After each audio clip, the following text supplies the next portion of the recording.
Ceci est un livre audio autogénéré par Google. Témoignage de Pierre Maillet. REAGIR. Nommé depuis quelques mois délégué interministériel à la sécurité routière et directeur de la sécurité et de la circulation routière, je faisais l'inventaire des nouveaux moyens disponibles pour accomplir cette mission. Alors que les moyens mis en œuvre jusque-là par la loi, et de grandes communications nationales avaient produit leurs effets et semblaient s'épuiser. De plus de 17 500 morts par an, on était passé à 12 500. Depuis 3 ans, on ne progressait plus. J'envisageais d'agir dans 2 directions nouvelles.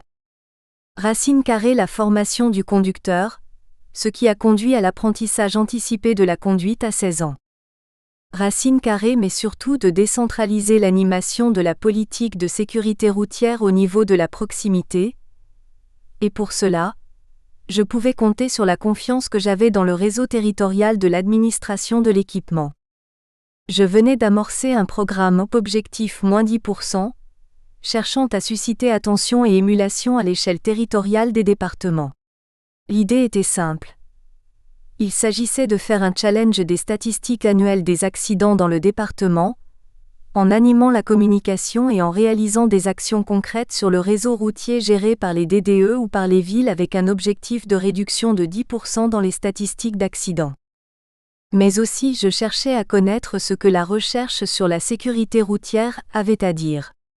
J'avais ainsi décidé de rencontrer sur place à Aix-en-Provence une équipe de recherche de l'ONSER qui travaillait sur la phénoménologie de l'accident. C'est un événement brutal qui survient et se déroule en quelques secondes, pour les acteurs et victimes ou témoins qui sont des personnes ordinaires comme nous le sommes tous. Ils rencontrent soudain le drame et ses conséquences.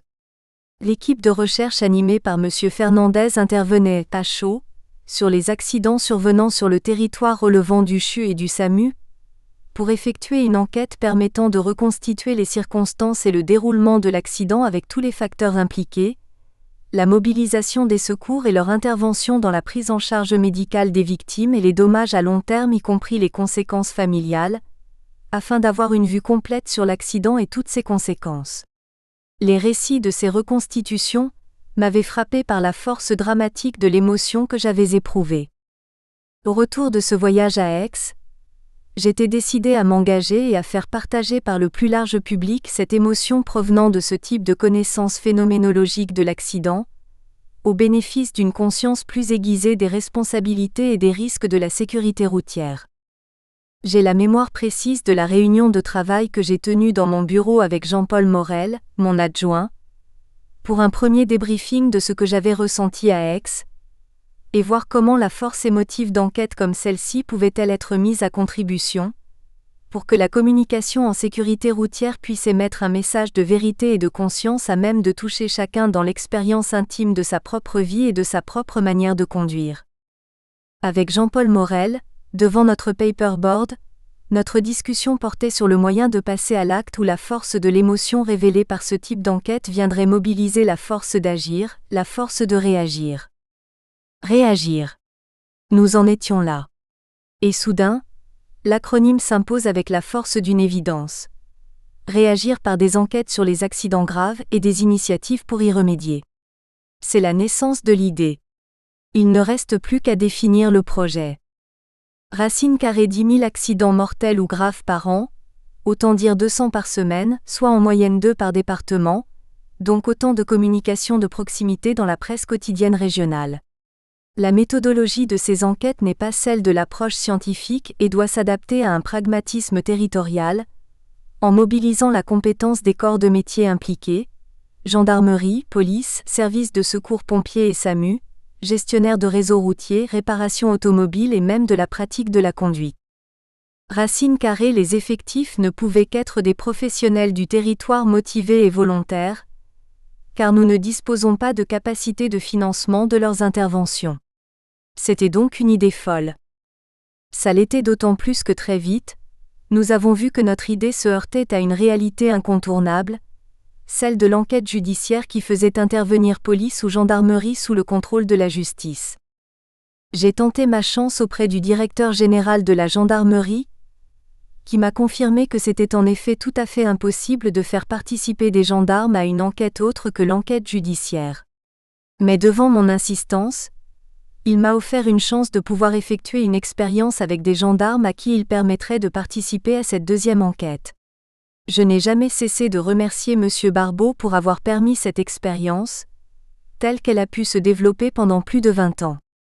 La participation des médecins du SAMU a été un extraordinaire moteur dans le développement des enquêtes. Je me souviens du colloque où 300 d'entre eux sont venus à Paris rue des Saints-Pères, à côté de l'ancienne faculté de médecine, pour rendre compte de leur toute fraîche expérience et pour discuter des conditions de leur participation aux équipes de REAGIR.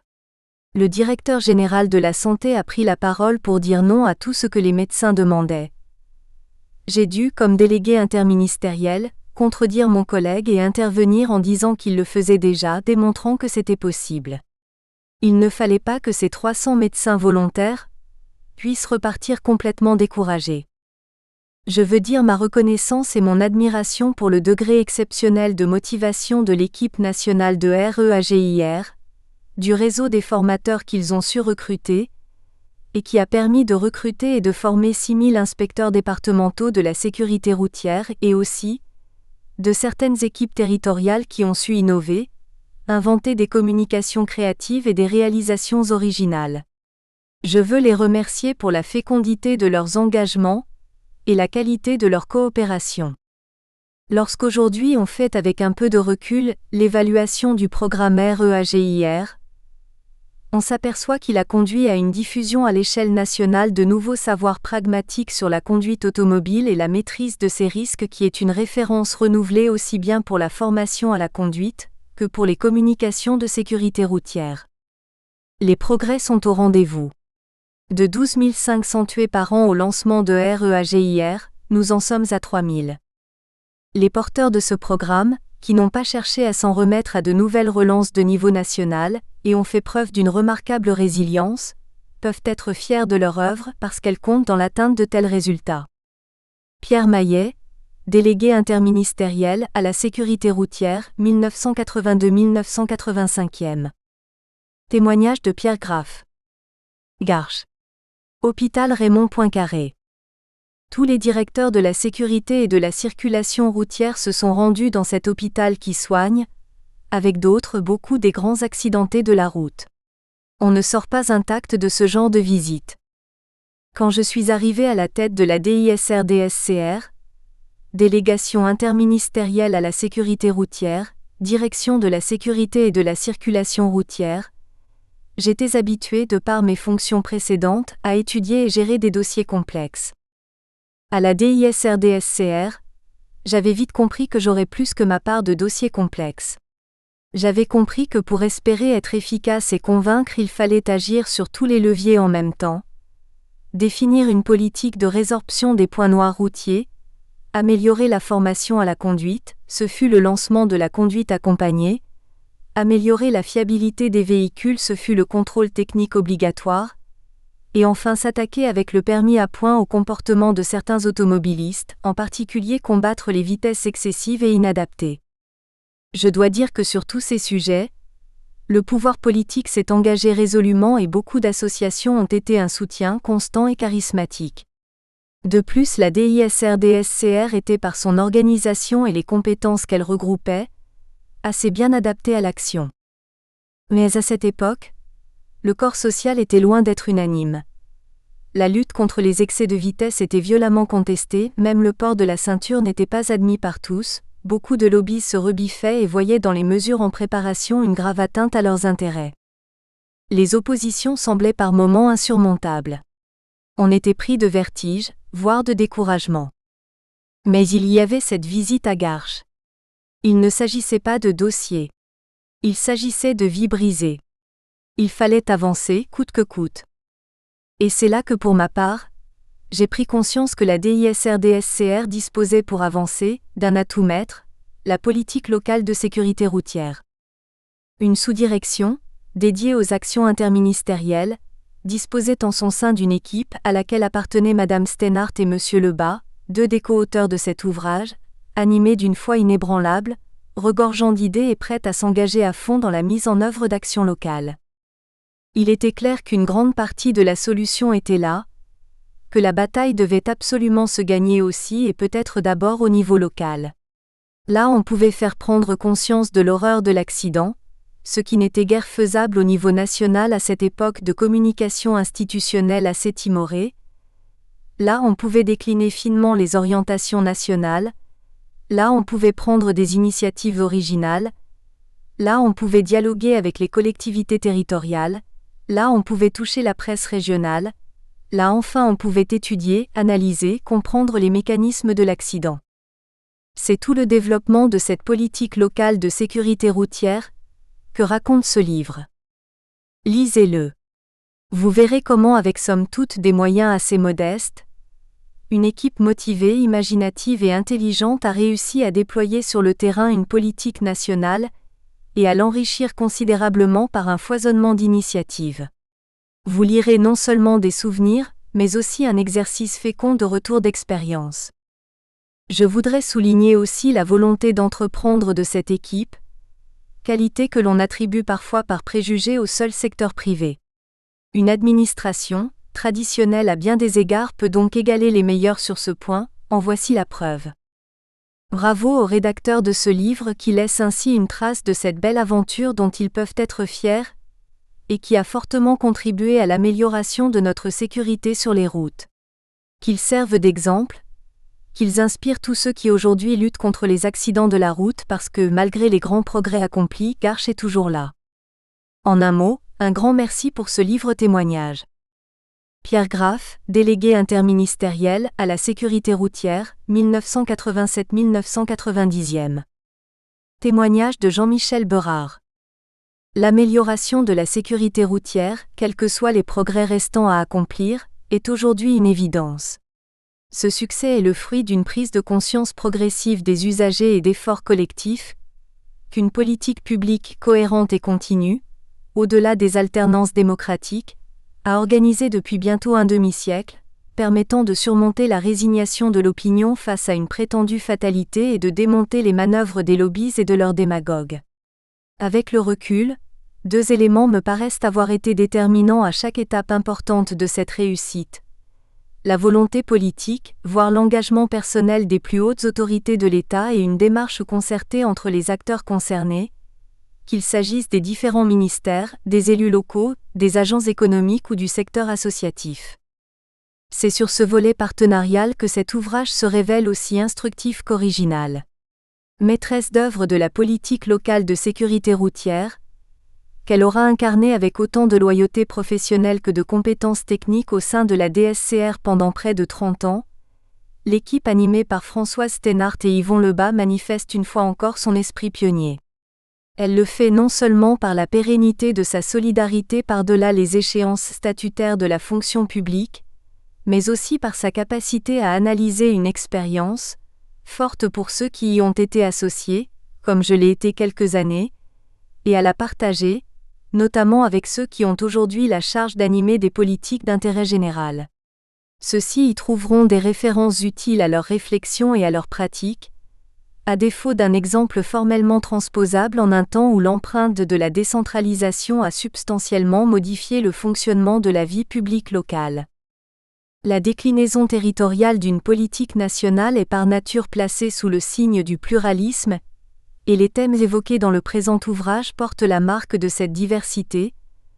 Aussi je me bornerai à souligner les 2 facteurs qui m'ont paru directement conditionner l'efficacité d'une telle démarche et qui, au temps de leur exercice des responsabilités, ont fondé la légitimité des auteurs. L'expertise, dans un domaine où tout un chacun tend trop souvent à sacrifier aux approximations, voire aux propos de café du commerce. L'effort de formation permanente des inspecteurs départementaux de sécurité routière y a significativement contribué. Je vous invite d'ailleurs à vous reporter au développement consacré à la procédure Réagir, dont l'approche pluridisciplinaire a fait beaucoup pour la prise de conscience du caractère multifactoriel des accidents. De même, si l'on veut bien considérer qu'un minimum de formalisme n'est pas un excès de technocratie, la double démarche programmatique, PDASR, et planificatrice, DGO, permettant de dégager des priorités partagées entre partenaires s'est révélé une méthode pédagogique précieuse et un instrument de coordination efficace. Le travail en réseau, condition de l'animation d'une politique locale. L'ouvrage est particulièrement éclairant sur ce point, qu'il s'agisse de l'organisation du pilotage national, du recours au pivot préfectoral au niveau départemental, du recrutement pluraliste des partenaires au sein et hors des administrations, du partage de l'information et de référentiels, des contacts personnels et des sessions de formation, propices au partage d'expériences et à la solidarité dans un engagement militant dénué de sectarisme. Ce fut un atout pour le délégué interministériel que j'étais que de bénéficier du concours des auteurs. C'est une chance pour le service public qu'ils aient aujourd'hui souhaité partager l'analyse de leur expérience. C'est justice pour eux qu'il leur en soit rendu témoignage. C'est un privilège pour moi que d'avoir été sollicité pour le faire. Jean-Michel Berard, délégué interministériel à la sécurité routière, 1990-1995. Témoignage d'Isabelle Massin. Dans cet ouvrage sur la politique locale de sécurité routière, je retrouve l'enthousiasme de celles et ceux qui en avaient la responsabilité quand j'étais délégué interministériel à la sécurité routière et qui ont contribué à la réduction du nombre des victimes de la route grâce à leur engagement total, mais aussi leur qualité d'écoute, leur volonté d'analyse et d'évaluation de leur travail quotidien. Quand j'ai été nommé, la feuille de route fixée par Jean-Claude Guessot, ministre de l'Équipement, était de faire de la sécurité routière l'affaire de chacun et de tous dans la vie quotidienne. Avec les services, grâce à une communication au ton renouvelé, interpellant chacune et chacun sur les dangers encourus par lui mais aussi par les autres en oubliant sa ceinture, en allant trop vite, ou en conduisant après une soirée arrosée, nous avons montré que le respect du code de la route, c'est aussi le respect de l'autre, de sa vie et du bien vivre ensemble. Les fédérations professionnelles, les associations ont été sollicitées pour mieux prendre en compte la sécurité des déplacements sportifs, des trajets au sortir des boîtes de nuit ou des fêtes étudiantes, des parcours domicile-travail.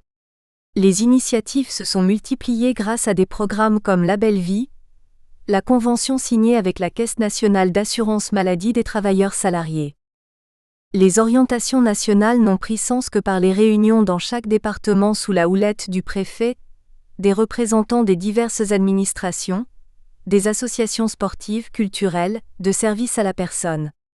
Chaque chargé de mission de sécurité routière, chaque coordinateur départemental a eu pour mission d'écouter les priorités de celles et ceux qui avaient des raisons de s'impliquer pour construire avec eux des programmes d'action adaptés et de ce fait très variés. Les territoires ont chacun leurs spécificités, et les déclinaisons d'orientation nationale sont à adapter aux particularités locales comme aux acteurs présents. L'engagement de la société civile, tant au niveau national qu'au niveau local, se fondait sur la conviction qu'en s'écoutant, le partenariat serait gagnant-gagnant. Il ne s'agissait pas d'imposer mais de démontrer l'intérêt pour chacune et chacun de participer à cette grande cause nationale qu'est la sécurité routière, à partir de connaissances scientifiques établies, diffusées auprès du plus grand nombre par le biais de réseaux multiples et diversifiés. Bravo pour cet ouvrage qui retrace les évolutions des politiques de sécurité routière et analyse ses forces, ses faiblesses avec la volonté d'en tirer des leçons tant pour la sécurité routière qui reste un sujet d'actualité pour lequel nous devons encore progresser, que pour toutes les politiques publiques dont le succès dépend de leur acceptabilité par les citoyens, donc du sens qu'ils y trouvent pour eux, leurs proches et le pays. Isabelle Massin, déléguée interministérielle à la sécurité routière, 1998-2003. Témoignage de Rémi Haïtz.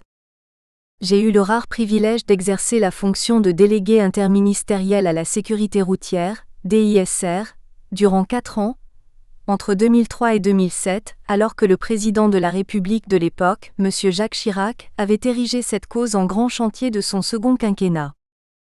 Magistrat de profession, mon premier objectif a été de renforcer l'efficacité de la chaîne de contrôle et de sanction des infractions au code de la route, affaiblie au fil du temps et dont la crédibilité était alors fortement entamée.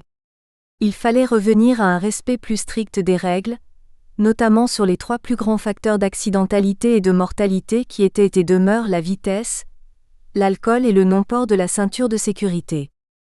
Les résultats furent au rendez-vous puisque le nombre de tués et de blessés graves sur les routes, chuta durant cette période de près de moitié.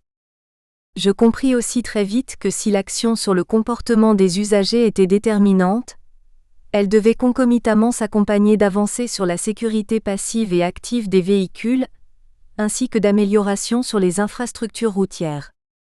La sécurité des usagers de la route repose en effet sur ce trinôme, comportement véhicule-infrastructure. Et parmi ces trois facteurs, dans l'interaction desquels se trouve le plus souvent la cause des accidents, le premier tient une place prépondérante. C'est dire l'importance des actions engagées pour faire évoluer la pratique de la route et le partage de l'espace public. Éducation routière, formation, sensibilisation, contrôle et sanction des infractions au code de la route constituent donc les priorités de ce qui est devenu en 50 ans l'une des politiques publiques les plus visibles pour tout gouvernement. Le rôle de la DISR est de faire vivre et d'animer au quotidien cette politique, au plus près des territoires, au plus près des usagers de la route, l'accident ayant pour cadre le plus souvent les trajets du quotidien. J'ai ainsi découvert au sein de cette administration de mission, une petite équipe dont le nombre relativement restreint des membres était inversement proportionnel à la très intense activité qu'elle déployait sur l'ensemble des départements français. Le Bureau de l'action locale, intégré à la sous-direction de l'action interministérielle, avait été, dès le début des années 80, le fer de lance de la politique partenariale de sécurité routière, ayant notamment pour mission d'animer un véritable réseau d'intervenants locaux, les chargés de mission de sécurité routière, CMSR, et inspecteurs départementaux de sécurité routière, IDSR, recrutés dans l'ensemble des institutions et services publics.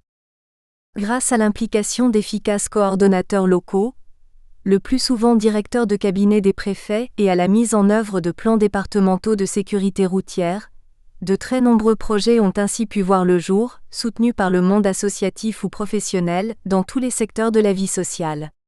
Dans le même temps, la réalisation systématique d'enquêtes REAGIR après tout accident mortel de la circulation permettait d'analyser les facteurs de risque et d'agir sur ceux-ci. Je conserve un souvenir ému de cette équipe et de ses principaux animateurs, au premier rang desquels, je ne peux hélas tous les citer, Yvon Lebas, Françoise Steinhardt ou Marie Redor, avec qui nous avons partagé tant de moments forts à l'occasion de déplacements dans les départements ou de rassemblements des membres du réseau. De la Meuse à la Guyane, en passant par la Haute-Garonne ou le Puy-de-Dôme, combien de visites, de réunions, de manifestations avons-nous réalisées ensemble, soutenus par l'espoir de projets innovants et toujours réconfortés par la mobilisation des acteurs de terrain qui voyaient à juste titre dans la baisse des malheurs de la route le fruit de leurs efforts quotidiens. Établissements scolaires, boîtes de nuit, entreprises de transport, nous allions partout, là où nous pouvions faire bouger les lignes en portant les messages de la sécurité routière. Combien aussi de rencontres poignantes, comme celles vécues avec des victimes d'accidents, parfois handicapés à vie et qui avaient fait de la prévention l'un des nouveaux buts de leur vie. Il y avait dans cette équipe bien plus qu'un ensemble d'agents publics rassemblés par un objectif professionnel commun. Une part de militantisme chevillé au corps, fondée sur le refus d'accepter ce que d'aucuns percevaient comme une forme de fatalité liée au progrès et au développement de la circulation. Je suis heureux que cette belle épopée puisse être décrite par ceux qui en furent les acteurs de premier plan. La sécurité de nos routes doit beaucoup à la constance, à la force et à la qualité de leur mobilisation et de leur expertise. Sans jamais céder au découragement, ils ont formé et motivé des centaines de personnes qui au quotidien, dans leur vie professionnelle ou personnelle, continuent de faire progresser la sécurité de nos routes et de préserver des vies.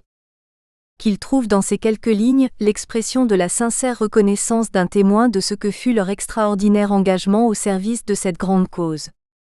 Rémi Haïtz, délégué interministériel à la sécurité routière, 2003-2006. Témoignage d'Emmanuel Barbe. Depuis près de 50 ans, les actions menées par l'État, les collectivités territoriales, les associations et les milieux socio-professionnels ont permis d'enregistrer une forte diminution du nombre des accidents, des blessés et des tués sur les routes françaises. Toutefois, depuis 2014, cette diminution constante marque le pas, c'est inacceptable. Face à ce constat, le gouvernement a adopté, outre la baisse de la vitesse maximum autorisée, de nombreuses mesures en matière de prévention, de contrôle et de sanction. Elle marque notamment la volonté d'amplifier la mobilisation des usagers par l'engagement citoyen, la plus grande protection possible des usagers de la route et la mise en œuvre des nouvelles technologies au service de la sécurité routière. Ainsi, la conclusion d'un partenariat avec l'Association des maires de France pour favoriser et aider l'intervention des élus en leur fournissant des leviers, des outils très concrets pour sensibiliser les habitants de leur commune, en est l'illustration. De même, les accidents de la route restant la première cause de mortalité au travail, la Caisse nationale d'assurance maladie des travailleurs salariés et un grand nombre d'entreprises se sont engagés pour la sécurité de leurs salariés sur la route en souscrivant publiquement à des engagements. D'autres mesures sont mises en place pour favoriser l'éducation des jeunes, développer la prise de conscience chez les étudiants, responsabiliser les nouveaux titulaires du permis de conduire ou renforcer l'information et la sensibilisation des seniors. Pour faciliter la prise en charge de ces démarches sur l'ensemble du territoire national et les adapter aux particularités locales, il a été demandé à chaque préfet d'élaborer avec ses partenaires locaux et notamment les collectivités territoriales, un document stratégique, le document général d'orientation, précisant les enjeux de la lutte contre l'insécurité routière dans leur département et définissant les priorités d'action à engager pour la période 2018 à 2022. Ce document a été cosigné dans la plupart des départements par les autorités politiques et administratives et fait l'objet d'une large communication auprès des partenaires locaux et du grand public. L'engagement de milliers de bénévoles, et notamment des intervenants départementaux de la sécurité routière, les IDSR, sera déterminant pour la réussite de ce projet. Ce dispositif a une histoire, des origines. Je suis convaincu que la connaissance précise et l'analyse des actions engagées dans le passé sont de nature à enrichir nos propositions actuelles. Même si les conditions de déplacement, nos rapports à l'automobile, les comportements des usagers ont profondément changé au fil du temps. C'est tout l'intérêt de cet ouvrage qui présente comment pendant 25 ans la politique de sécurité routière s'est développée dans les différents territoires, avec des réussites, des erreurs et des échecs, mais en contribuant toujours, par la volonté d'associer de nombreux partenaires, par la proximité des actions menées avec les citoyens et par la pertinence d'un débat social renouvelé sur l'accident, à modifier les attitudes et les comportements des usagers de la route. J'y ai trouvé le témoignage d'engagement fort des responsables et acteurs nationaux et locaux de l'époque, mais également de multiples informations et propositions utiles à nos réflexions d'aujourd'hui sur la politique locale de sécurité routière. J'exprime aux uns et aux autres toute ma gratitude. Emmanuel Barbe, délégué interministériel à la sécurité routière, 2015. Les auteurs de l'ouvrage. Yvon Lebas, Michel Mazot, Philippe Perret, Françoise Steinhardt et Bruno Tiberge ont contribué de manière active et à différents titres, dès 1982, au lancement de la politique locale de sécurité routière au plan national et local. Jusqu'en 2008, ils ont agi, avec d'autres collègues, au sein de la Direction de la sécurité et de la circulation routière pour définir, piloter et animer cette politique publique, sous l'autorité du délégué interministériel à la sécurité routière. Yvon Lebas. Ingénieur diplômé de l'École nationale supérieure de mécanique de Nantes. Chargé d'études au sein du ministère de l'Équipement, de 1971 à 1986, pour l'aménagement du territoire au sein de l'organisme d'études et d'aménagement de l'aire métropolitaine Nantes-Saint-Nazaire, puis pour la réalisation de plans de circulation dans les principales villes de l'ouest de la France au sein du Centre d'études techniques de l'équipement de l'Ouest. Il a également contribué à partir de 1975 au lancement des cellules techniques de sécurité de Rennes, Nantes et Saint-Malo, et au développement de leurs initiatives en matière d'aménagement de sécurité et de sensibilisation du public. En 1982, il se porte volontaire pour être chargé de mission REAGIR. En 1986, il rejoint la direction de la sécurité et de la circulation routière du même ministère pour contribuer au sein du bureau en charge de la politique locale de sécurité routière à sa conception, son pilotage et son animation, définition et diffusion des orientations nationales, conception et mise en œuvre des programmes d'action, formation et animation des réseaux. Michel Mazot. Après une formation de secrétaire, elle entre en 1964 au pont et chaussée du département de la Seine, devenue par la suite la direction départementale de l'équipement de la Seine-Saint-Denis où elle travaille à l'arrondissement opérationnel. À partir de 1982, elle s'implique dans le programme REAGIR et participe à la synthèse nationale des 1120 premières enquêtes REAGIR. Elle intègre la direction régionale de l'équipement de l'Île-de-France en 1989 et devient chargée de mission sécurité routière. Fin 1991, elle rejoint le bureau en charge de la politique locale au sein de la direction de la sécurité et de la circulation routière avec pour mission principale la gestion et l'animation du réseau des chargés de mission sécurité routière et plus globalement, l'assistance aux responsables et acteurs locaux. Elle participe également à l'animation et au suivi des programmes REAGIR et Label Vie et est membre du comité de rédaction de la Revue de la sécurité routière, en charge de la rubrique sur les initiatives locales. Philippe Perret.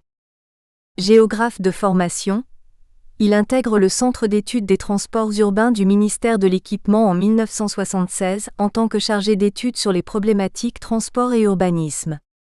En 1982, il se porte volontaire pour être chargé de mission REAGIR et crée une formation de formateurs dont la mission est la diffusion des connaissances du programme Ville plus sûre, quartier sans accident.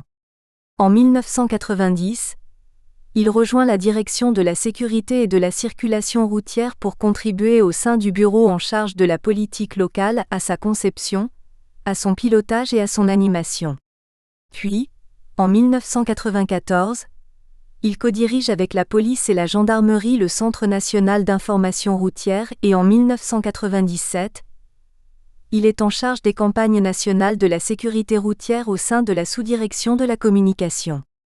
En 2000, il intègre la direction régionale de l'équipement d'Île-de-France pour prendre en charge l'Observatoire régional de la sécurité routière, la communication du service interdépartemental de sécurité et d'exploitation de la route et il anime le pôle régional des chargés de mission sécurité routière. En 2007, il prend la responsabilité du service communication de la direction des routes d'Île-de-France. Françoise Thénard. Ingénieure diplômée de l'école polytechnique féminine. Elle entre en 1971 au service d'études techniques des routes et autoroutes du ministère de l'Équipement, puis en 1977 au Centre d'études des transports urbains de ce même ministère où elle participe notamment au niveau national à l'animation, l'instruction et au suivi de l'élaboration des plans de circulation et de sécurité, puis à la mise en place des cellules techniques de sécurité et à la création des fichiers d'accidents dans les principales villes françaises. Elle anime pendant toutes ces années le réseau technique du ministère sur ces sujets. Elle travaille également au recueil des données de circulation et à la mise en place des plans de développement des transports en commun. En 1981, elle co-anime avec la délégation interministérielle à la sécurité routière des groupes d'échange d'expériences d'élus et techniciens, chargés de la circulation ou de l'urbanisme, sur la prise en charge de la sécurité routière. En 1982, sollicitée par le délégué interministériel, elle intègre la nouvelle direction de la sécurité et de la circulation routière où jusqu'en 2008, au sein du bureau en charge de la politique locale, elle contribue à la conception, la mise en œuvre, le pilotage et l'animation de cette politique. Bruno Tiberge. Consultant formateur, diplômé dans les domaines de la psychologie, du management et de la formation, cofondateur et ancien directeur des études de l'IFAS, 1970 à 1996, institut spécialisé dans la formation de formateurs, consultant en formation et responsable de formation.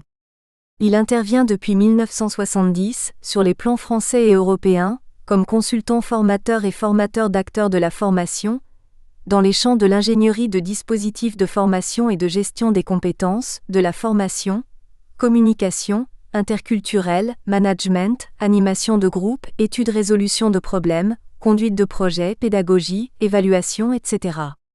Outre sa contribution au développement de l'IFAS, il a notamment conçu et participé à la conduite des dispositifs de formation au management et au Conseil européen tels l'EAP, École européenne de management, Paris, Oxford, Londres, Düsseldorf, Berlin, de la Chambre de commerce et d'industrie de Paris, le FACI, École franco-allemande de la Chambre de commerce franco-allemande à Paris, le Programme européen de formation de formateurs et de consultants en formation, Barcelone, Bruxelles, Londres, Paris, Tübingen.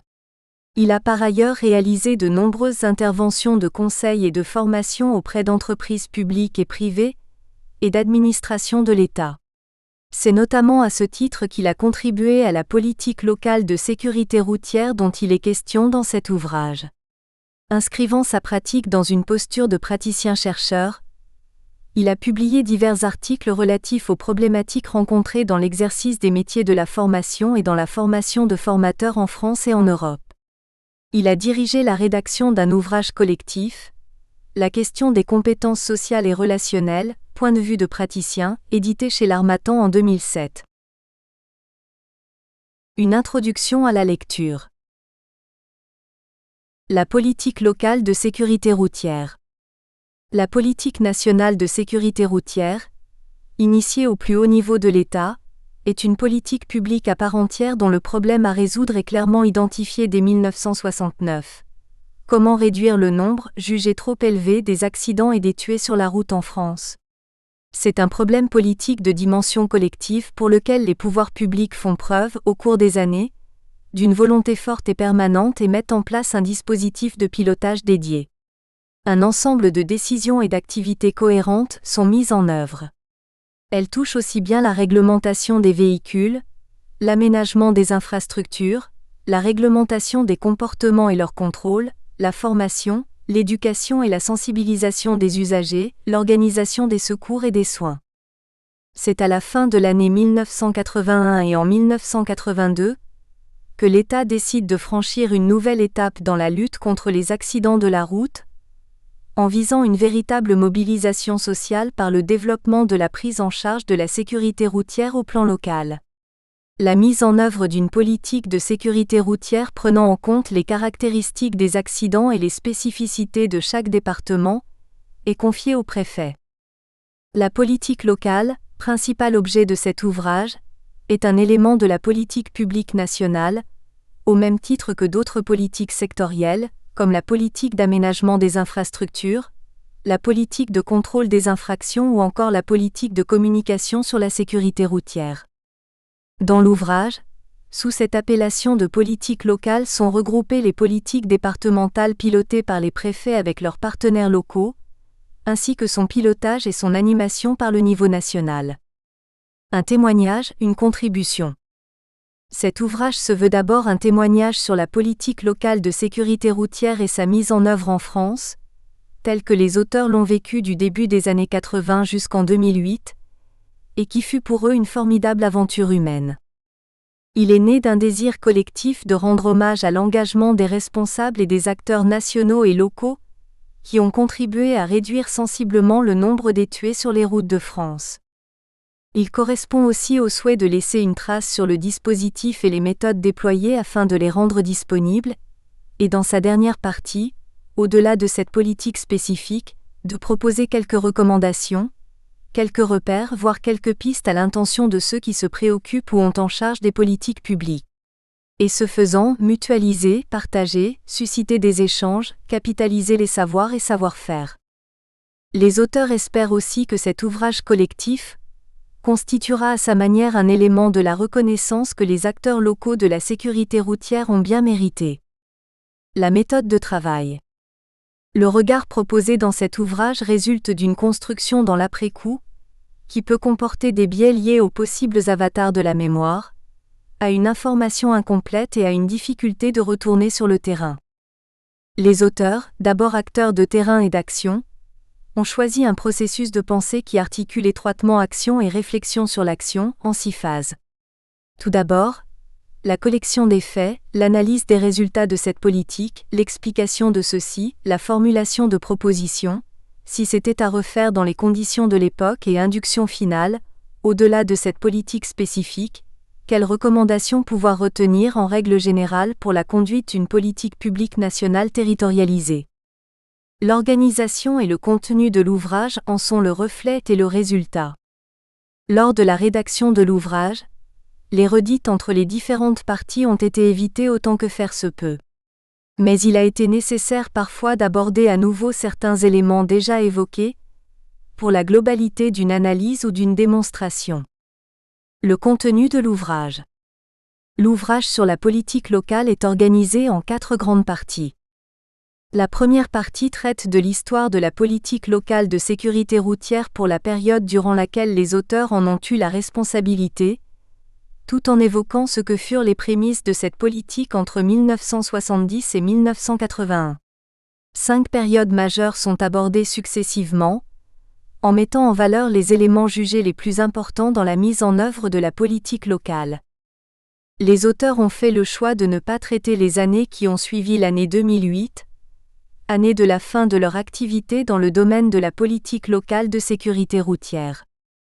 La deuxième partie décrit les origines de la politique locale en développant les hypothèses de causalité ou de solutions d'intervention, en précisant le problème posé et en rappelant la décision politique de le traiter au plan local.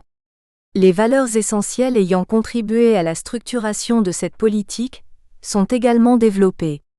La politique locale mise en œuvre est décrite à travers 7 composantes.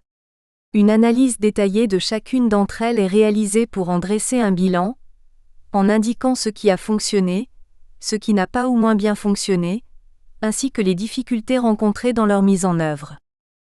La troisième partie vise à préciser ce que furent les réussites les plus importantes dans la mise en œuvre de cette politique, mais aussi d'identifier les erreurs et les échecs les plus significatifs. Et au-delà, proposer ce qu'il aurait été préférable de faire, ce qu'il aurait convenu de conserver, de changer, de supprimer, d'ajouter, et ceci aussi bien au plan politique ou organisationnel qu'au niveau des programmes, des dispositifs, des instruments et des moyens mis en œuvre. Pour dresser ce bilan global et suggérer les améliorations possibles, il convient bien entendu de se placer dans le contexte et les conditions de l'époque. La quatrième partie se donne pour objet la question de la territorialisation d'une politique publique nationale, et ce notamment du point de vue du rôle qu'un niveau national peut ou devrait tenir. Après avoir précisé ce qui caractérise, pour les auteurs, une politique publique nationale territorialisée, des propositions sont avancées sur les représentations, valeurs et principes méthodiques à privilégier.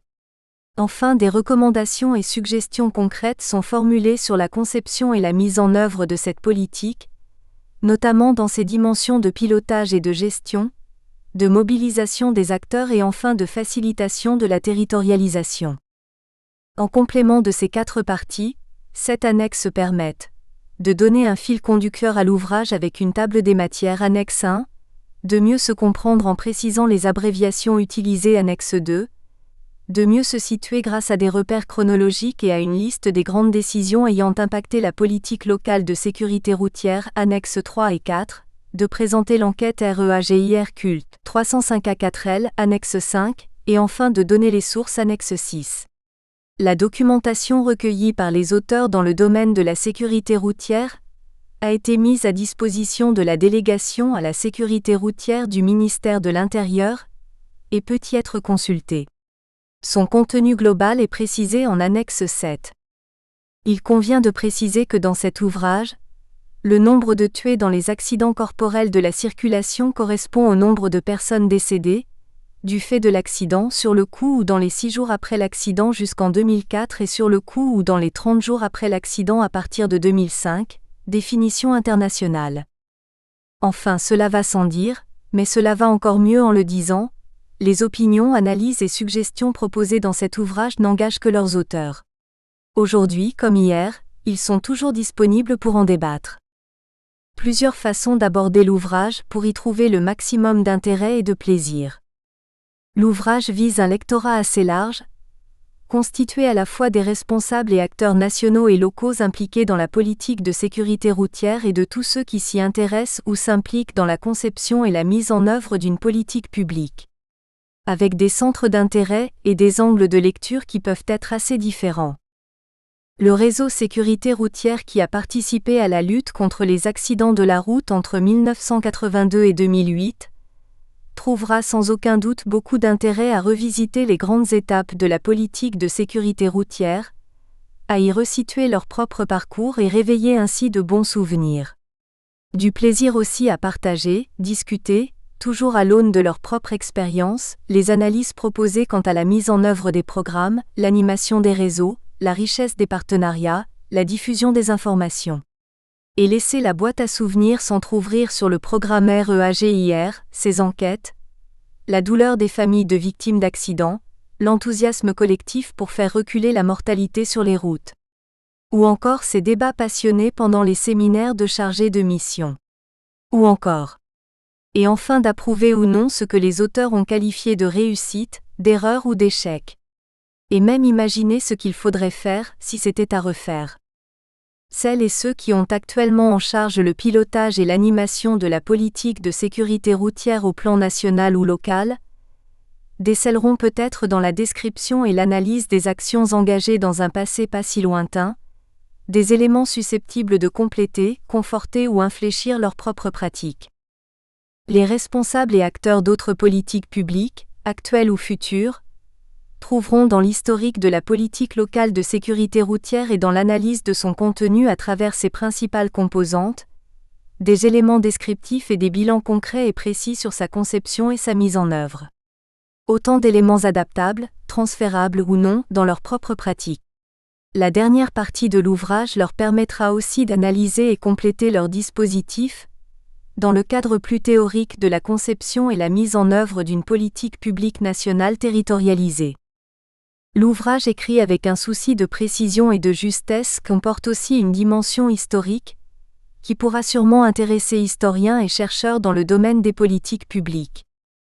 Pour tous, la table des matières située en annexe 1 est un excellent fil conducteur pour la lecture et permet des recherches sur des aspects précis. Bonne lecture. Remerciements. Pour réaliser cet ouvrage, les auteurs se sont appuyés sur les contributions de nombreux auteurs, chercheurs, responsables et acteurs nationaux et locaux. Et bien entendu, comme pour la mise en œuvre de la politique locale de sécurité routière, la contribution du réseau des chargés de mission sécurité routière a été essentielle. Ils ont permis de raviver une mémoire parfois défaillante ou biaisée. Ils ont accompagné la rédaction de l'ouvrage, fait des suggestions. Qu'ils soient ici tous chaleureusement remerciés. Il faut souligner également que le bilan annuel de la sécurité routière en France, réalisé par l'Observatoire national interministériel de la sécurité routière depuis 1992, a été précieux pour ses références statistiques et ses synthèses annuelles sur l'action des pouvoirs publics. Merci à ses rédacteurs. Merci aussi à Catherine Lissa, responsable du service de documentation et d'information de la sécurité routière pour sa contribution. Merci enfin à Bruno Jouvence, Michel LEPLARD et Émilie STEINITZCOHEN pour le soutien compétent et amical qu'ils nous ont apporté. Sans eux, cet ouvrage n'aurait pas pu voir le jour. La revue de la sécurité routière a constitué la seule source d'information continue sur ces 25 années, aussi bien pour la politique nationale que pour la politique locale, et notamment pour les initiatives prises dans les départements. Un grand merci à ces deux rédacteurs en chef successifs, Jacques DEBAUSSART et Béatrice ETEVE, et à toutes celles et tous ceux qui ont été membres du comité de rédaction. Les remerciements tout particuliers vont à celles et ceux qui ont fourni les documents nécessaires à la réflexion et qui ont accepté d'enrichir le manuscrit par leurs commentaires et leurs suggestions. Pierre de Gonneville, Benoît Ferry, Grana Gâteau, Régine Lebas, Gérard Ma, Annick Monnehet, Pierre PELLIARD, Josiane RELLAND, Jean-Louis Toupin, Jean VAUDOUX. Sans eux, cet ouvrage n'aurait pas pu voir le jour. Enfin, les auteurs tiennent à adresser des remerciements tout particuliers à leurs conjoints Régine Lebas, Guy Mazot, Michel PERRETMOYA, Lothar Steinhardt et Martine Thiberge pour leur soutien tout au long de ces années. La politique locale, de SECURITEROUTIERE, 5 PERIODESCLES. 1970 à 1981, les PREMICES de la politique locale. L'absence de réaction des pouvoirs publics et la passivité de l'opinion, avant 1970. En France, le nombre de tués sur la route n'a pas cessé d'augmenter de 1960 à 1972 sur 8295 tués en 1960, 12 150 tués en 1965 et 16 545 tués en 1972. Cette augmentation s'est faite au même rythme que celle du parc automobile et de la circulation routière. Pour les responsables, comme pour l'opinion publique, c'est la conséquence jugée naturelle, voire inéluctable, du développement économique du pays et de la contribution essentielle qu'y apporte l'automobile. Et il faut bien admettre, au cours de ces années, la fascination de nombreux Français pour ce merveilleux moyen de déplacement, symbole de la liberté individuelle et de la modernité et ayant aussi valeur de marqueur social. À cette époque, lorsqu'on parle des accidents, les fautes de conduite et l'imprudence des conducteurs sont principalement mises en cause.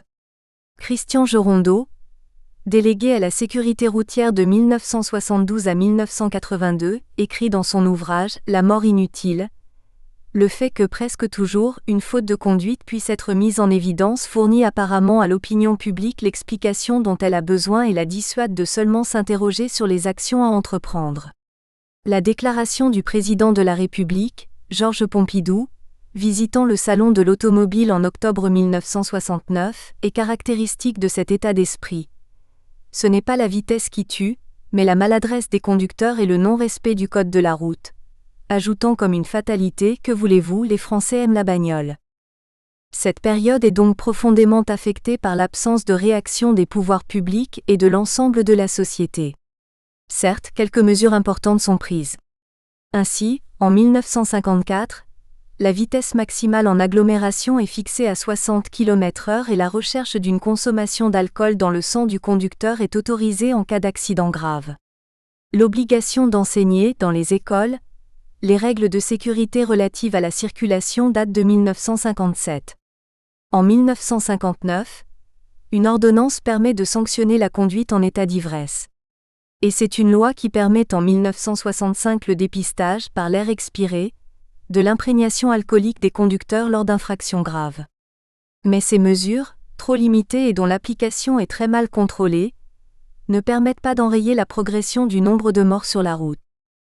Au niveau local, avant 1970, très peu d'initiatives sont prises dans les départements, sauf certaines actions de prévention, notamment en milieu scolaire menées par la Prévention routière, association nationale créée par la Fédération française des sociétés d'assurance en 1949.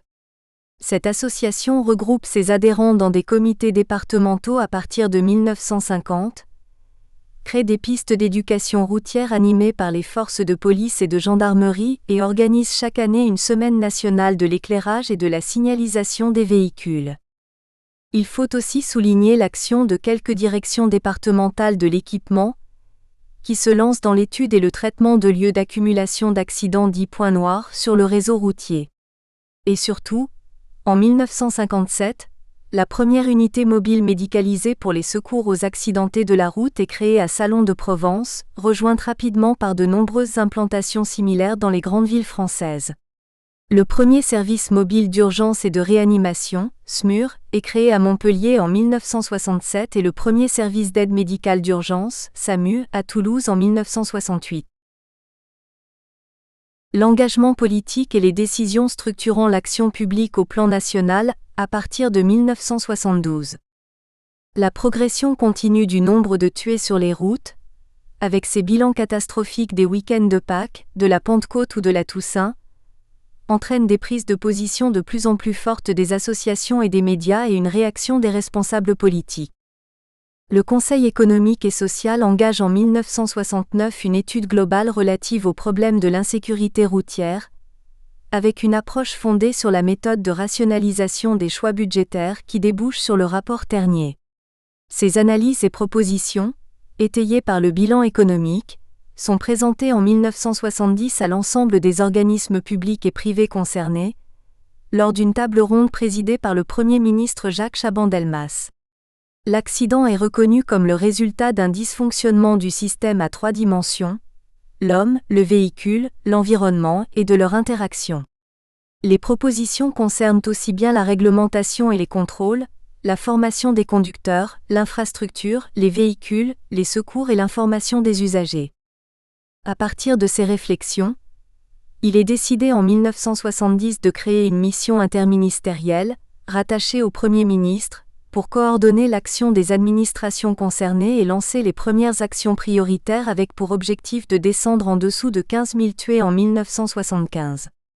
Ce fort engagement politique se concrétise dans l'inscription d'une trentaine d'opérations dans le plan quinquennal 1971 à 1975 visant à améliorer le comportement du conducteur avec le respect de nouvelles règles notamment sur la vitesse, l'alcool, le port de la ceinture et du casque, mais aussi la sécurité des véhicules et de l'infrastructure.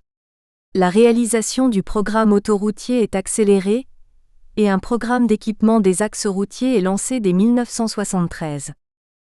Le Conseil des ministres du 27 juin 1972 institue le Comité interministériel de la sécurité routière, le CISR. Présidé par le Premier ministre, il regroupe tous les ministres concernés. Il est chargé de définir la politique du gouvernement dans le domaine de la sécurité routière et de s'assurer de son application. Selon les termes du décret l'instituant du 5 juillet 1972, actualisé par le décret du 15 mai 1975, il donne les directives utiles et fait préparer les projets de loi et les textes réglementaires nécessaires à la mise en œuvre de cette politique. Il coordonne l'utilisation des moyens mis à cet effet à la disposition des départements ministériels intéressés et examine le programme des équipements à réaliser chaque année dans le cadre des budgets de ces ministères. Il se réunit au moins une fois par an. Par ce même décret, il est décidé de créer la fonction de délégué à la sécurité routière. Nommé en Conseil des ministres, ce délégué est chargé d'élaborer un plan d'ensemble destiné à améliorer la sécurité routière, de préparer les décisions du comité interministériel et de veiller à l'application des décisions prises. Christian Gerondeau est le premier délégué à la sécurité routière et exerce cette fonction de 1972 à 1982. Il dispose d'une équipe pluridisciplinaire d'experts issus des principales administrations de l'État et peut s'appuyer, à partir de 1975, sur le groupe interministériel permanent de la sécurité routière, le GIPSR, regroupant des hauts fonctionnaires des différents ministères concernés, appelés à donner un avis sur toute nouvelle mesure législative ou réglementaire et sur sa mise en œuvre. Ces mesures structurelles, institutionnalisant la démarche interministérielle, sont bien entendu déterminantes pour la conduite de la politique nationale de sécurité routière. Elles serviront de cadre, ultérieurement, pour la mise en œuvre de la politique locale. Il faut enfin noter, pendant toute cette période, la force de l'engagement des responsables politiques de l'État et la volonté de rendre public cet engagement. 3 objectifs de réduction de la mortalité sur la route sont fixés. En 1971, au lancement du 6e plan, descendre en dessous des 15 000 tués en 1975. En 1975, au lancement du 7e plan, maintenir pendant les années 1976 à 1980 le nombre de victimes à un niveau inférieur à celui de 1975. En 1977, par le président de la République Valéry Giscard d'Estaing, abaisser à 10 000 le nombre de tués, sans fixer d'échéance précise. Les 2 premiers objectifs sont atteints, mais il faudra attendre l'année 1987 pour passer une première fois sous la barre des 10 000 tués sur la route, puis d'une manière continue à partir de 1991. De grandes mesures réglementaires et une politique globale à partir de 1973. L'année 1972 se termine sur des chiffres catastrophiques. 259 954 accidents de la route, 371 818 blessés, dont plus de 100 000 gravement atteints et 16 545 tués. Ce sont plus de 45 tués et 100 blessés par jour en moyenne. Presque 2 tués sur la route à chaque heure de la journée. Le seuil encore jamais atteint de 100 tués pour une seule journée est franchi le dimanche 30 juillet 1972 avec 103 tués, et le dimanche 1er octobre 1972 avec 101 tués. Et pour compléter ce sinistre bilan, il faut aussi souligner que la France se situe parmi les derniers pays industrialisés en matière de sécurité routière. Certains pays, comme la Grande-Bretagne et les pays nordiques, ont déjà pris des initiatives pour la réduction de leurs accidents avec des résultats significatifs. Enfin, dans une approche macroéconomique, le commissariat E-Plan évalue à 24 milliards de francs le coût global des accidents de la route, soit près de 2% du produit intérieur brut. Compte tenu des analyses effectuées sur les accidents, notamment par l'Organisme national de sécurité routière, l'ONSER créé en 1961, la priorité pour les responsables politiques s'impose. Renforcer les réglementations concernant les limitations de vitesse, l'alcool au volant et le port de la ceinture de sécurité et du casque, et les faire respecter. Dès juin 1973, après un comité interministériel présidé par le Premier ministre Pierre Messmer, un arrêté porte obligation du port de la ceinture de sécurité hors agglomération aux places avant des véhicules et obligation du port du casque pour tous les usagers de motocyclettes et vélomoteurs hors agglomération. Un décret de décembre 1973 puis de mars 1974 fixe les limitations de vitesse à 90 km/h sur les routes, 110 km/h pour les voies express à 2 par 2 voies et à 130 km/h sur les autoroutes. Ces mesures viennent compléter la loi du 9 juillet 1970 qui a fixé les seuils de taux d'alcoolémie à 0,8 g par litre de sang pour la contravention et à 1,2 g par litre de sang pour le délit. D'autres mesures viendront ultérieurement renforcer ce dispositif. Pour accompagner la mise en place de cet arsenal réglementaire, les campagnes d'information se succèdent, notamment à la télévision, mais aussi à la radio, au cinéma, dans la presse et par la diffusion d'affiches et de dépliants. De nombreux slogans font partie de la mémoire collective. Un petit clic vaut mieux qu'un grand choc, boire ou conduire il faut choisir, ceinture attachée, visage protégé, sain et sauf, la vitesse c'est dépassé, 2 roues, 2 fois plus d'attention, même quand on est zéro on regarde avant de traverser, apprenons la rue à nos enfants. Les médias nationaux et locaux diffusent et accompagnent très largement les mesures prises par le gouvernement, et s'associe ainsi à cet effort d'information et de sensibilisation de la population française. Il faut en particulier souligner l'initiative Mazamet, Ville morte, prise en 1973 par des journalistes de télévision. Le 17 mai 1973, les habitants de Mazamet, ville de 16 000 habitants, dont la population représente le nombre annuel des tués sur la route en France, sont invités à s'allonger sur le sol, symbolisant ainsi auprès de l'opinion l'ampleur des pertes humaines. Enfin, dès 1974, la revue du Comité de la sécurité routière est créée et diffusée aux administrations, communes et partenaires, en 30 000 exemplaires.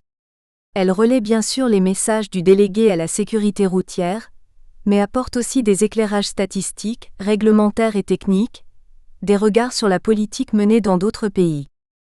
Mais la coordination interministérielle mise en œuvre par le délégué interministériel ne se limite pas à la préparation des mesures réglementaires, à leur mise en œuvre et à leur accompagnement médiatique. En effet, entre 1971 et 1980, 2 programmes d'action sont inscrits au 6e et 7e plan.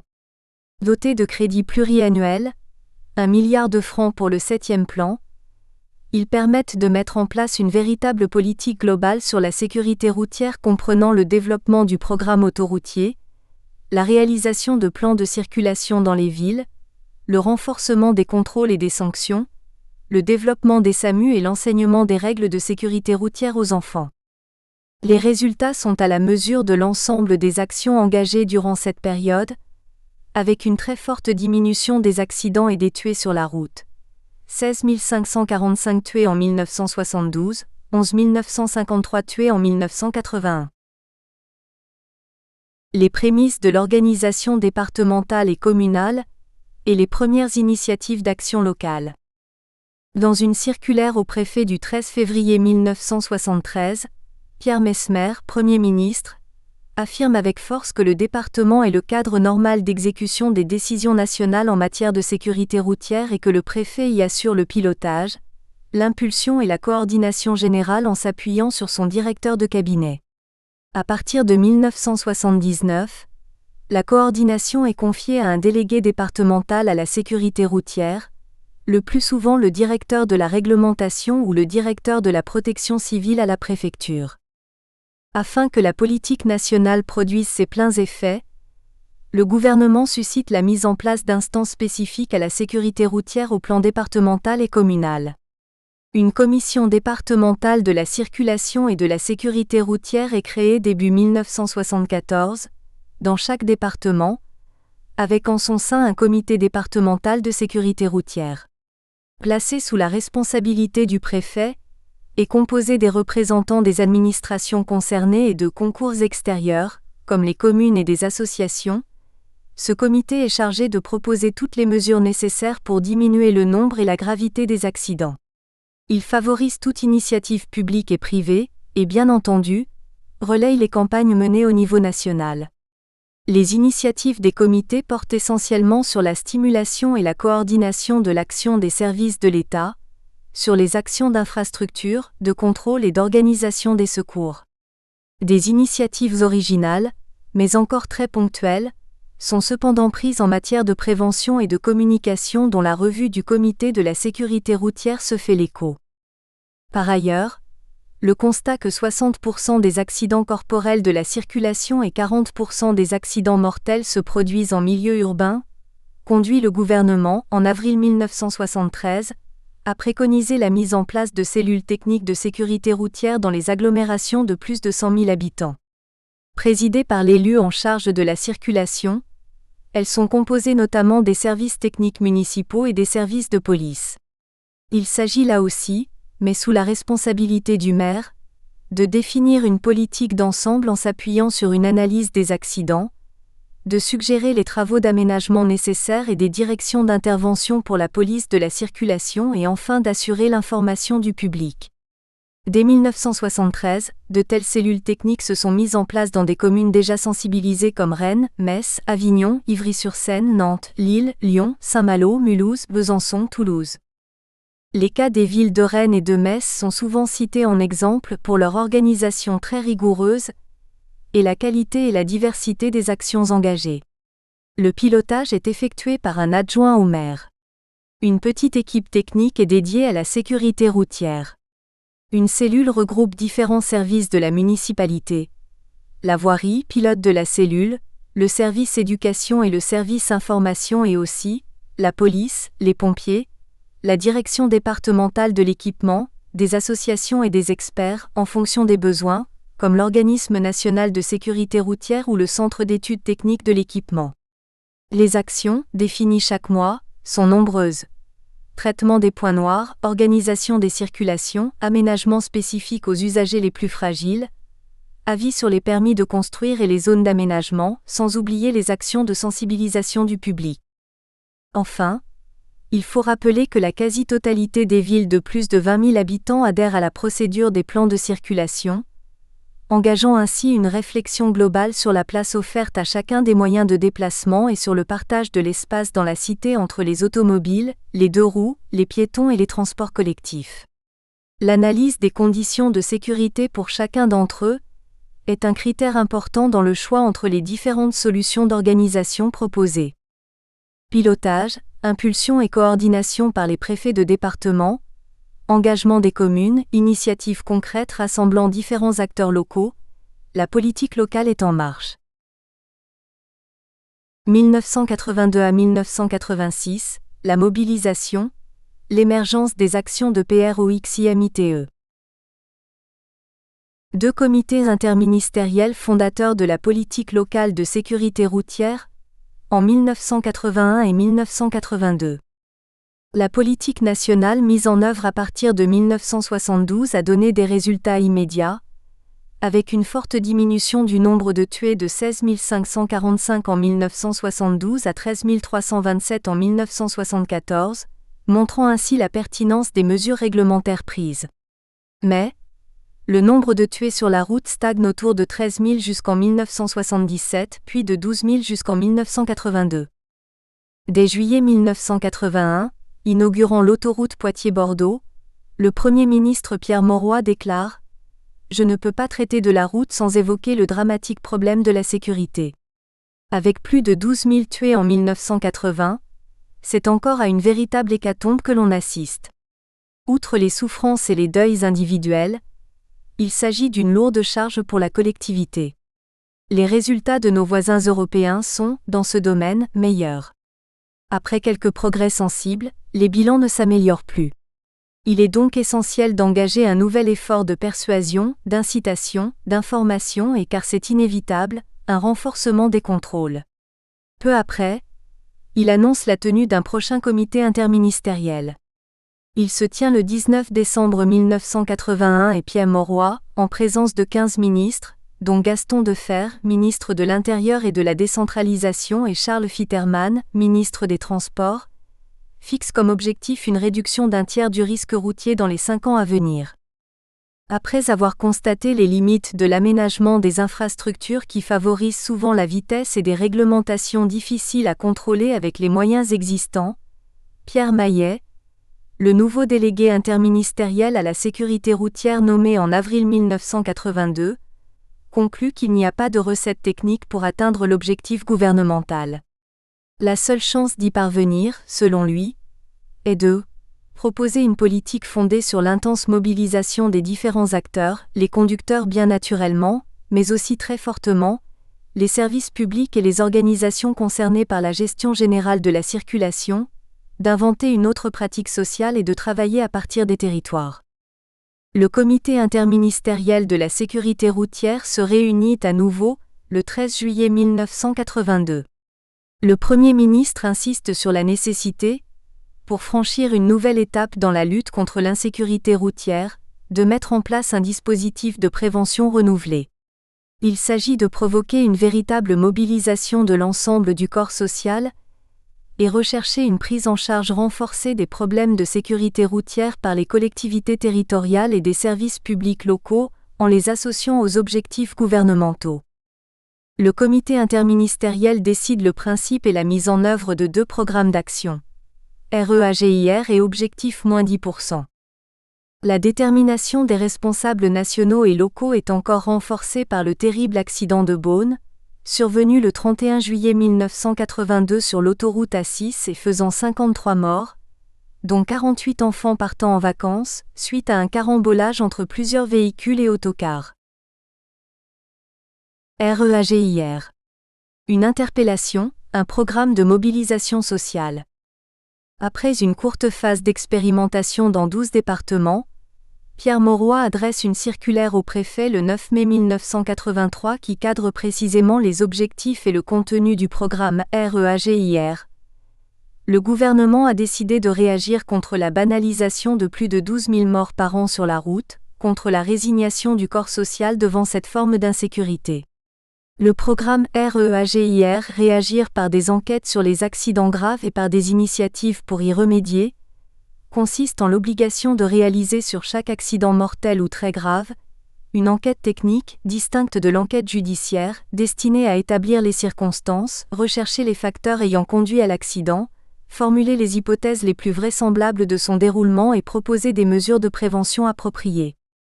Il s'agit bien de porter le regard sur les accidents les plus graves de la circulation, ceux relatés dans les quotidiens régionaux, et de montrer clairement que leurs circonstances et leurs causes ne relèvent ni de la fatalité ni de la seule faute des autres, d'apporter cette connaissance à l'usager et ainsi de le sensibiliser et le responsabiliser. Mais pour le délégué interministériel, Pierre Maillet, le programme a aussi un autre but. À la suite des enquêtes, les questions et les propositions aux institutions et aux autorités locales doivent constituer un ressort assez puissant pour que ni les services administratifs, ni les collectivités ne puissent résister aux dérangements mobilisateurs que vise REAGIR. Incroyable ambition donc de vouloir changer les pratiques des services et susciter également des changements de comportement chez nos concitoyens. Les techniciens des services quels qu'ils soient appliquent des instructions techniques émanant le plus souvent de services centraux, chargés précisément d'élaborer des guides méthodologiques permettant d'harmoniser les pratiques sur l'ensemble du territoire. Les accidents de la route sont bien entendu pris en compte comme des événements non conformes à ce qui est proposé. La dimension humaine, affective susceptible de s'interroger sur le bien-fondé de la règle est absente du processus. Elle est même perçue par certains techniciens comme non pertinente, voire nocive car empreinte de sentimentalisme. C'est précisément le génie de Pierre Maillet, d'introduire cette dimension humaine pétrie de souffrance qui conduit les techniciens à s'interroger sur leurs pratiques. Autre dimension et pas des moindres du programme REAGIR, pour tous ceux qui sont amenés à réaliser des enquêtes sur les accidents mortels, c'est de s'interroger sur leur propre comportement de conduite. On n'insistera jamais assez sur l'implication personnelle de tous ceux qui ont fait des enquêtes, et la déstabilisation que cela entraîne. Le délégué interministériel écrit au préfet le 10 mai 1983 pour leur préciser les conditions pratiques de mise en œuvre du programme. Les commissions d'enquête pluridisciplinaires sont composées d'inspecteurs départementaux de sécurité routière, les IDSR, qui sont choisis principalement parmi les fonctionnaires ou agents de l'État et des collectivités territoriales, ingénieurs de l'équipement ou des services municipaux, médecins des services d'urgence, fonctionnaires de la police ou de la gendarmerie. Leurs travaux sont présentés, pour discussion et validation dans le cadre d'un collège technique regroupant tous les IDSR, sous la responsabilité de la préfecture. Les conclusions et propositions des enquêtes sont transmises aux responsables locaux. En 1986, 6 000 IDSR ont été formés et sont opérationnels, 10 000 enquêtes ont été réalisées, leurs conclusions transmises aux responsables locaux et les initiatives de prévention se sont multipliées. La même année, une synthèse des 5 000 premières enquêtes est réalisée et largement diffusée. Elle confirme l'importance des facteurs de comportement tels la vitesse, l'alcool, le non-port de la ceinture ou du casque. Objectif -10%, les collectivités territoriales associées à l'objectif national. L'objectif d'atteindre une réduction d'un tiers du risque routier en 5 ans ne peut pas rester du seul ressort de l'État, mais doit devenir un défi commun avec les collectivités territoriales, notamment dans le cadre récent de la décentralisation et de la nouvelle répartition des compétences. Dès le lendemain du lancement de REAGIR par Pierre Mauroy, Charles Fitterman, ministre des Transports, écrit au préfet pour leur demander d'informer personnellement le président du Conseil général et les maires des communes de plus de 50 000 habitants, sur le souhait de l'État de les voir s'engager dans la lutte contre l'insécurité routière et de leur proposer d'adhérer au programme Objectif -10%. Les collectivités doivent s'engager dans une politique visant à réduire d'au moins 10% le nombre des accidents corporels sur leur territoire, et sur une période de 12 mois consécutifs. L'État apporte son concours avec une dotation financière initiale visant notamment à lancer les études nécessaires, puis des dotations financières de réalisation d'objectifs en fonction des résultats obtenus. 214 collectivités, dont 90 départements, adhérant au programme et engagent des actions pour la réduction des accidents sur leur territoire. En février 1985, le colloque Objectif -10%, colloque national d'information et d'échange, réunit plus de 800 personnes à Paris sur 2 journées, en présence du ministre des Transports. Par ailleurs, des plans de déplacement urbain, les PDU, outils de planification de la mobilité sont décidés par la loi en 1982 et se développent réellement à partir de 1996. La dimension sécurité routière est prise en compte dans l'élaboration des projets. En 1984, l'État lance un autre programme interministériel, Ville plus sûre, quartier sans accident, piloté par la délégation interministérielle à la ville, DIV, et la direction de la sécurité et de la circulation routière et animé par le Centre d'études des transports urbains, le CETUR, et les centres d'études techniques de l'équipement, les CETE. Il concerne spécifiquement le milieu urbain, et vise à promouvoir de nouveaux modes d'aménagement par un travail en équipe pluridisciplinaire permettant de concilier circulation, sécurité et vie urbaine de qualité. Des financements spécifiques sont proposés aux collectivités territoriales décidées à élaborer, réaliser et suivre des projets innovants d'aménagement dans le cadre d'une phase expérimentale qui se déroule sur 3 années. 56 projets urbains sont retenus et 43 d'entre eux réalisés. La structuration progressive du dispositif opérationnel au plan national et local. Le 24 mars 1982, une direction de la sécurité et de la circulation routière, la DSCR, est créée au sein du ministère des Transports.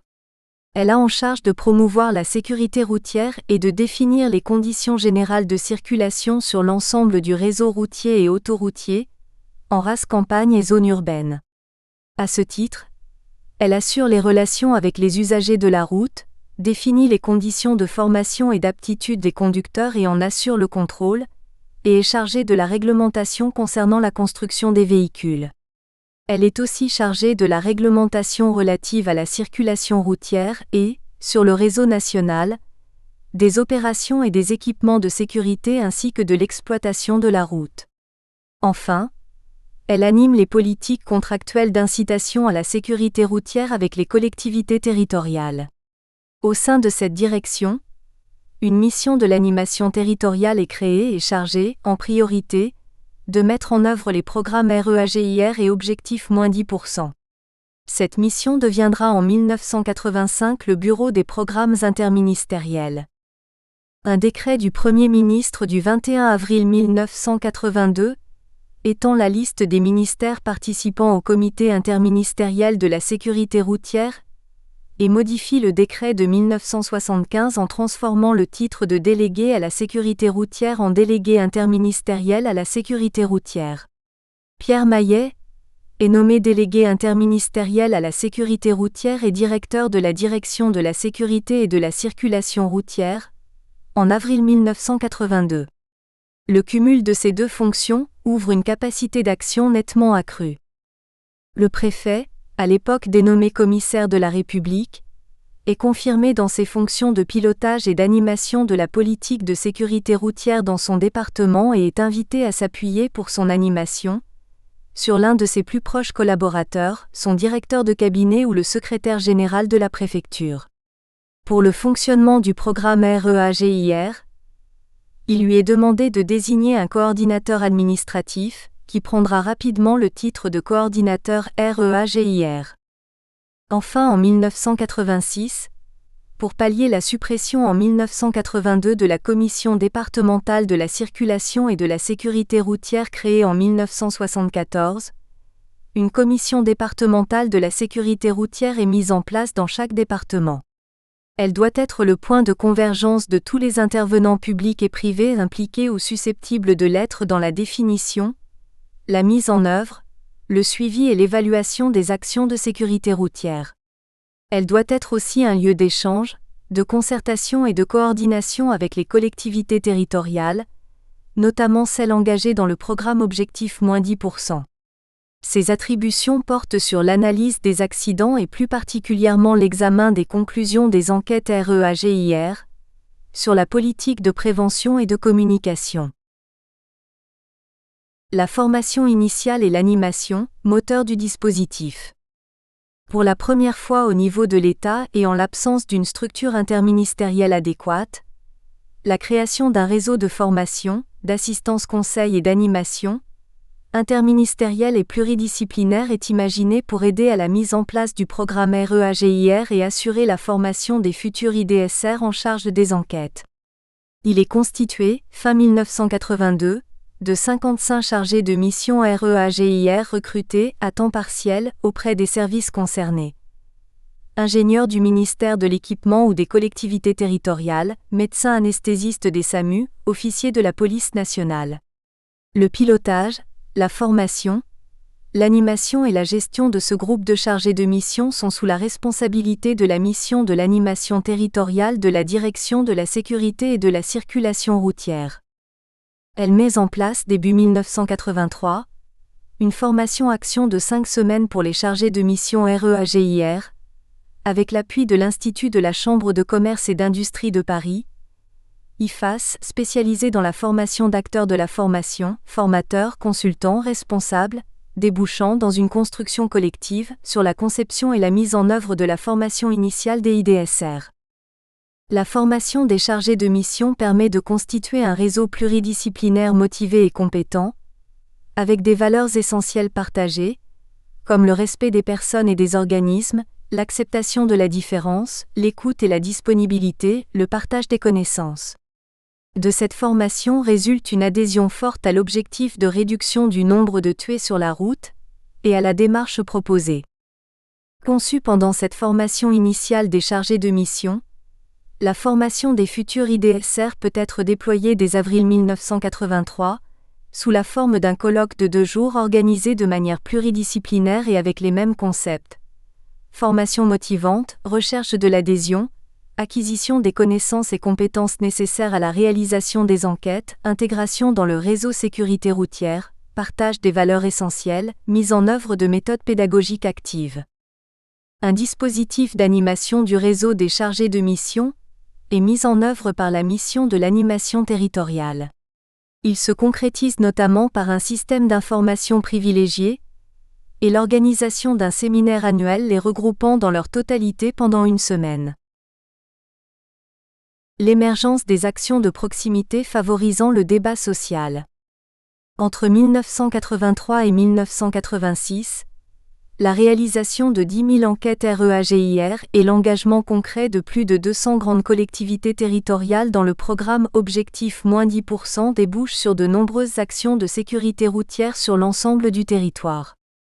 En ce qui concerne plus particulièrement le programme REAGIR, les IDSR qui débattent du contenu des enquêtes sur les accidents mortels dans le cadre du collège technique proposent des solutions pour éviter leur renouvellement.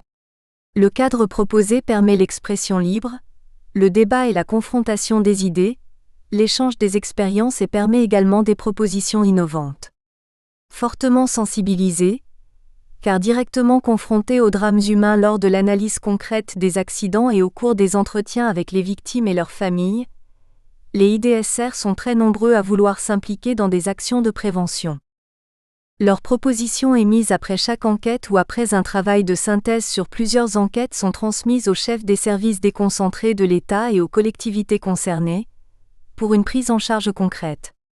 Les crédits accordés à chaque préfecture, par la Direction de la sécurité et de la circulation routière, pour faciliter le fonctionnement du programme REAGIR, permettent de financer des actions de prévention de proximité dans chaque département. Dans les collectivités adhérentes au programme Objectif-10%, des programmes d'action de prévention sont élaborés et mis en œuvre. Des initiatives très diverses se multiplient, avec deux grandes caractéristiques communes: la volonté de se placer au plus près du citoyen et le souci d'apporter des connaissances très concrètes. La revue de la sécurité routière, qui vient dans une nouvelle formule d'ouvrir une rubrique « Initiative », témoigne de cette richesse en 1985. Sensibilisation des milieux agricoles sur la signalisation des engins par le Conseil général, la préfecture et la Chambre d'agriculture de Mayenne, diffusion d'un dépliant sur la conduite à tenir en tant que témoin d'un accident réalisé par les IDSR de Bourgogne, campagne d'affichage de la ville de Valence sur le thème de « La ville n'est pas la jungle », recyclage au code de la route pour les seniors en Haute-Garonne, réalisation d'un stand sur la sécurité routière avec un simulateur de choc à la foire de Rouen, campagne de communication L'alcool c'est pas cool, en Charente-Maritime avec une forte mobilisation des forces de l'ordre. Autant d'actions de communication et de prévention réalisées dans le cadre de la vie locale, qui interpellent les citoyens à partir de la réalité concrète des accidents du département. Elles permettent d'engager, avec l'appui de la presse quotidienne régionale qui rend compte de ces événements, un débat plus global sur les causes des accidents, les mesures à prendre et les comportements à modifier pour les éviter. Le renforcement de l'arsenal réglementaire et quelques grandes actions nationales. Après la mise en place de l'arsenal réglementaire vitesse alcool ceinture casque de la période précédente, les nouvelles mesures prises au cours de ces 5 années sont plus limitées, mais certaines d'entre elles deviennent des éléments essentiels de la politique de sécurité routière. Ainsi, la réglementation sur l'alcool est durcie avec la loi du 8 décembre 1983 qui abaisse le seuil du délit d'alcoolémie pour la conduite automobile de 1,20 g par litre à 0,8 g par litre de sang. Par ailleurs, la loi du 17 septembre 1986 institue la possibilité de retrait immédiat du permis de conduire en cas de conduite sous l'empire d'un état alcoolique. Les mesures concernant les poids lourds et les motocyclettes visent à limiter leur vitesse. Installation obligatoire de limiteurs de vitesse sur les poids lourds et les transports en commun en 1983. Limitation à 100 CV de la puissance des motocyclettes en 1984. En matière d'infrastructure, 2 programmes de suppression des zones d'accumulation des accidents corporels, plus souvent appelés points noirs, sont mis en œuvre sur le réseau national en 1983 et 1986. Par ailleurs, de nombreux carrefours sont aménagés en carrefours giratoires avec priorité à l'anneau, divisant par 6 le nombre d'accidents corporels. Dans le domaine de la formation du conducteur, c'est en 1984 qu'est décidé le lancement, à titre expérimental, de l'apprentissage anticipé de la conduite dans les départements des Yvelines et de l'Essonne. L'expérimentation sera étendue à 20 départements en 1986, et la généralisation interviendra en 1988. Enfin, les campagnes de communication continuent à se succéder sur les grands médias pour inciter au respect des réglementations essentielles. Dans la logique du programme REAGIR de mobiliser le corps social sur le drame humain que représente chaque accident grave de la circulation, et de porter à la connaissance des usagers le déroulement et les conséquences de ces accidents, une émission hebdomadaire de témoignages non scénarisés de victimes ou de leurs parents est diffusée sur FR3 en 1985. L'émission intitulée « Quelques mots pour le dire » est la première action de communication dans le registre dramatique, émotionnel, interpellant directement le conducteur et le citoyen, financée par la Direction de la sécurité et de la circulation routière à une chaîne de télévision. 1987 à 1996. La recherche de COHERENCE et de coordination, la MONTEE en puissance, des actions locales.